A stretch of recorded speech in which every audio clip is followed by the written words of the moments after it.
গত ৫ আগস্ট ছাত্র জনতার আন্দোলনে আওয়ামী লীগ নেতৃত্বাধীন শেখ হাসিনা সরকারের পতন হয়। সরকার পতন আন্দোলনে প্রায় ৫ শতাধিক মানুষ শহীদ হয়।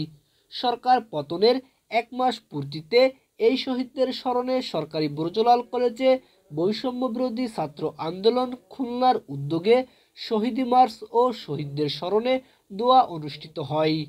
এ সময় বৈষম্য বিরোধী ছাত্র আন্দোলনের কেন্দ্রীয় সহ-সমন্বয়ক সাজিদুল ইসলাম বাপ্পি বলেন, ৫ আগস্টের আগে আমরা কখনো হাসিনা সরকারের আমলে কথা বলতে পারিনি। আমাদের বাকস্বাধীনতা কেড়ে নিয়েছে। এখন সময় এসেছে আমাদের ন্যায্য কথা বলার। এখন সময় এসেছে, সুযোগ এসেছে, জনতার সরকার এখন বাংলাদেশের ক্ষমতায়। এই স্বৈরাচারের রেসপন্সাররা কখনো ফিরে আসতেছে আনসার রূপে, কখনো এরা ফিরে আসতেছে অন্য কোনো রূপে। এগুলাকে আমাদের প্রতিহত করতে হবে, এগুলা বিষয়ে আমাদেরকে সতর্ক দৃষ্টি রাখতে হবে। বিএল কলেজের শহীদ মিনার থেকে শুরু হয়ে শহীদি মার্চ নতুন রাস্তা হয়ে দৌলতপুরের পিরামিডের সামনে শেষ হয়। SM. Rohan, voice of tiger.